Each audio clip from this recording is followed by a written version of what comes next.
What's going on, everyone? Jeremy here from the Quartering. Look at that. Already, just went from 40 to 41 new members you might see in the lower left-hand corner of the screen. I'm pushing hard to do a bit of a membership drive this week. I'll tell you why. It's because I'm really sick of doing sponsored streams and, ever feeling conflicted about covering a particular news topic that I feel like may put my channel's monetization in jeopardy. And so I'm doing the membership thing. It's not required. Some streamers, some YouTubers are requiring you do it. I wouldn't do that, but requiring for chat or something like that. But I may do some I'll do some exclusive content or something for it. But there is a link in the description and pinned comment to join the channel. You get custom emotes. I'm working on a whole bunch of new emotes, things like that, to have more fun and get priority in chat and all sorts of stuff like that. This is what it looks like when you click the link. You can pick your level. And I hope today you'll consider supporting as a membership. I will always keep chat free, though, okay? Chat is always free. But I will add some value to members in March. Maybe a member stream or something like that once a month. But God, am I sick of doing some of these sponsored live streams. So I'll do that. We're at 41% of today's goal. Shane Cashman. I am grateful that Eliza trusts me with her story. I am grateful for my readers. I am proud of my work. I am blessed with these opportunities. There has been no new information brought to light that would sway my belief in her, nor played a role in the removal of the series. Now, I saw this tweet going around, and it was kind of spicy. I wasn't sure exactly what happened. Well, it turns out that Timcast News just deleted his entire story, 80,000 words, flying him out to rural Illinois, paying for whatever, his travel, all this stuff. They just pulled it. And I think, in good faith, that's probably the right decision. And I think I know why they did. But how they handled it, again, really rubbed people the wrong way. Here in their kind of retraction notice that they said, due to the fact that gonzo journalism style of this series was misperceived by readers, so it's your fault, the series in its entirety has been removed, and we apologize for any inconvenience. Now, many people are telling me they think Shane Cashman's going to be let go from Timcast. I don't know why you would do that. This is the article that he wanted to write. People can disagree with it, but it's the article he wanted to write. I think that what probably happened is this. We already know, due to, video evidence of their last interactions on Timcast, that there had been some level of interest in doing a piece on this woman. He said he was going to anyway. That was long before any of the drama happened. So he was deployed to do this piece, and at that time, the drama kicked off.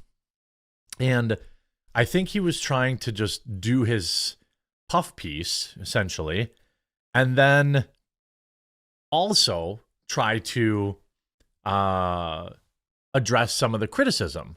Look at 42. We're ticking on up. Appreciate you. And it just did not work well together. His type of article is more like an interest piece, not probably best for getting to the bottom of somebody who's a proven liar on the internet. And so they end up basically panic deleting everything, and the internet's really dunking on them.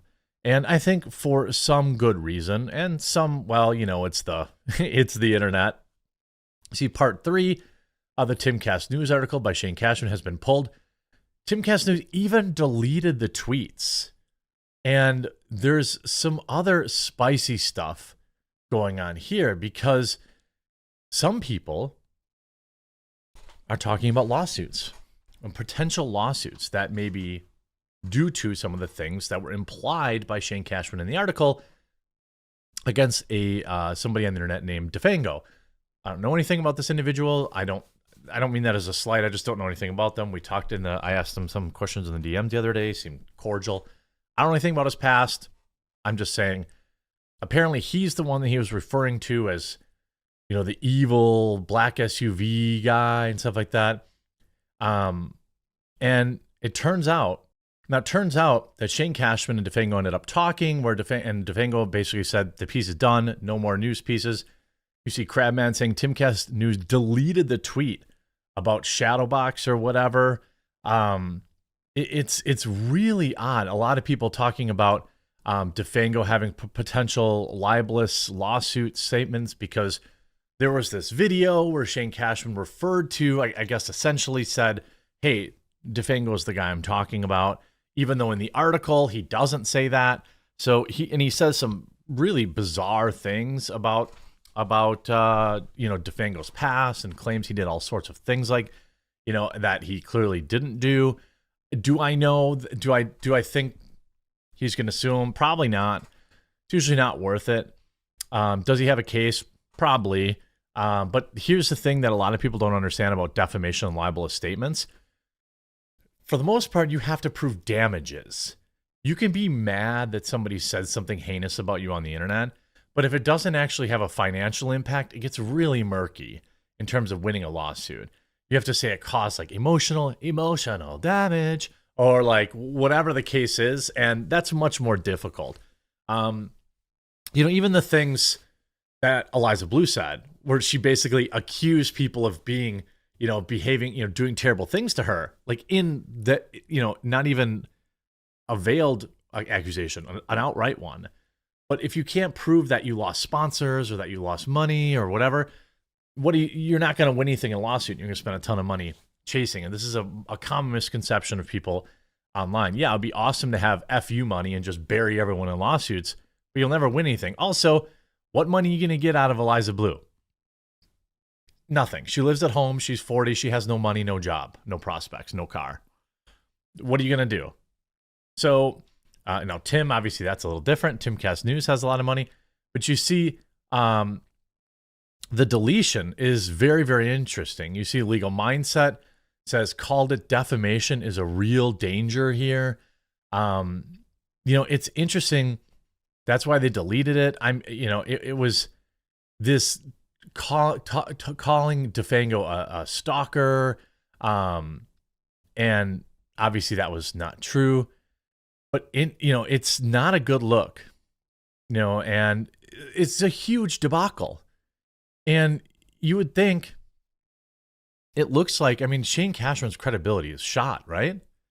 Unless he comes out, all Shane would have to do, I think, is to say something like what I said, like, hey, I was really going out there just to do this, like, I don't know, human interest piece on this person and da-da-da-da-da-da. Suddenly all this drama kicked off, and I tried to kind of morph into this, to address the criticism, address what was going on. Obviously that didn't work. But it was also in the way that he went about it, outright accusing people of bad behavior that he had no evidence of, outright ignoring the many holes in Eliza Bleu's story, essentially saying people were mean to him on the internet, so he was going to ignore any evidence. It's been a wild story. It's now going into Valentine's Day. This story has been, had legs for 2 or 3 weeks now, and I'm really hoping that kind of this is the end of it. You can even see, Eliza Bleu gained followers today. 17 new followers. So it seems like kind of the mass exodus of people unfollowing her has ended. She lost about 30,000 followers. Her credibility is completely shot. Look at that. Oh, she's even getting even more. And I think ultimately, look, how can I, if I'm being as good faith as I possibly can, I know a lot of you hate this because I just want to hope that there's some shred of humanity in people. Let's say she just lied about it all for attention. Okay, credibility. I don't want to hear about you talking about how you suffered or this and that. You were a scene girl that partied too much and, whatever happened. I still think she can do some good work. Shane Cashman never really lost any followers. He took a lot of heat on the internet, but it looks like from people that weren't following him in the first place. But they will probably follow him around for a very long time. You know, Eliza getting absolutely buried in community notes. But, you know, I'm hoping that going forward, this woman can still do good work and help people, whatever that is.